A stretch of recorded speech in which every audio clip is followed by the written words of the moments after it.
People live.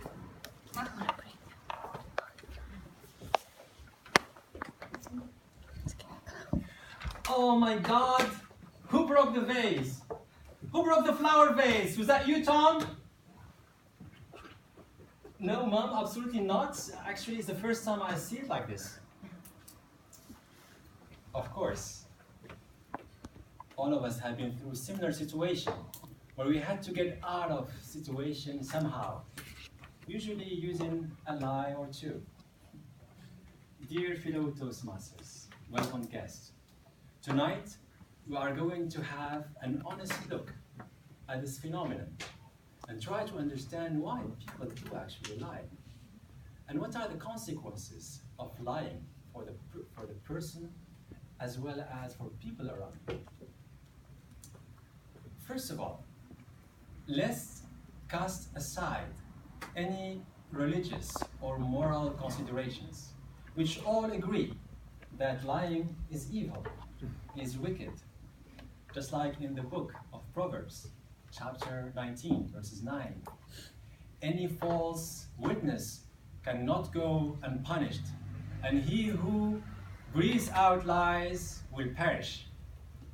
And also, as it was said in the Quran, chapter 9, verses 119, O you who believe, fear Allah, and be amongst those who are truthful. Let's put aside this religious and moral argument and look at the question from a pure psychological and social perspectives. Is lying really bad?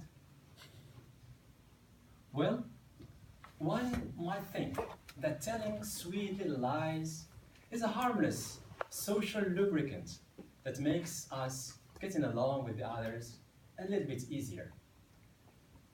But there is a fundamental problem with this approach, because saying sweet little lies often leads to sweet big lies, and eventually a bitter big lies, which will hurt the person as well as people around them. And let me explain.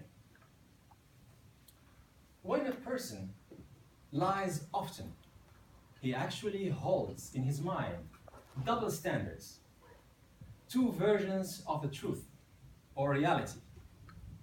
One version he believes in, and the other version he likes the others to believe in.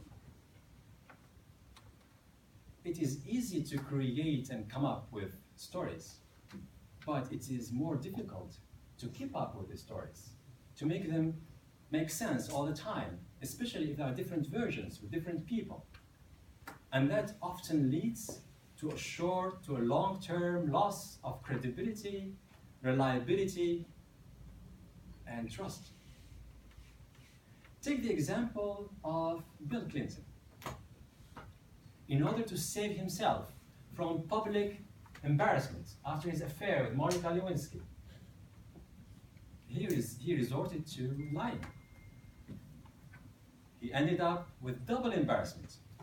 Embarrassment from the affair and embarrassment from lying to his own people. The other day, one of my employees came late to the office. And I asked, hey, what happened? Why are you late? He looked at me in the eyes and he said, well, actually, I was coming to the office at 8:30, but my head was clouded. So I decided to take a turn or go for a walk to clear up my head. And here I am, I'm refreshed and ready to perform much better. Unusual response, unexpected from the usual excuses you receive. But I put my head down to him. He gained my respect. He was true, honest, and reliable. Now, people hurt themselves and hurt people around them. Why? People around them because they mislead them. They give them a false impression of reality, which eventually make them waste time, energy, and instead of fixing the issue, they turn around to find a solution somewhere. And this is not healthy in the long term. Now, if you lie, if he lies, if she lies, if everybody lies, we create a society where it is difficult to hold a trust relationship. Starting from the work in the office, to the media, to the car dealer around the corner, you cannot trust people. What kind of society is this? We create an atmosphere of agitation, nervousness, an atmosphere of mistrust and disguise on a long term. So this brings me to the second part of the talk, why people actually do lie. The first one factor is lack of courage, lack of problem-solving skills, lack of the ability to handle properly unexpected events, which makes the lying look like an easy way out. That was the first factor. The second one is the lack of self-confidence. Sometimes you don't need to lie. It's just in your head. You think that if you lie, you're going to preserve a certain image of yourself in the others people. But that's only a short-term view. It's only a lack of self-confidence. And the third factor, which is a bit bitter, is a pure Machiavellic attitude to mislead people and make them suffer. And out of the three, the last one is the harder to cure. It's difficult to remove.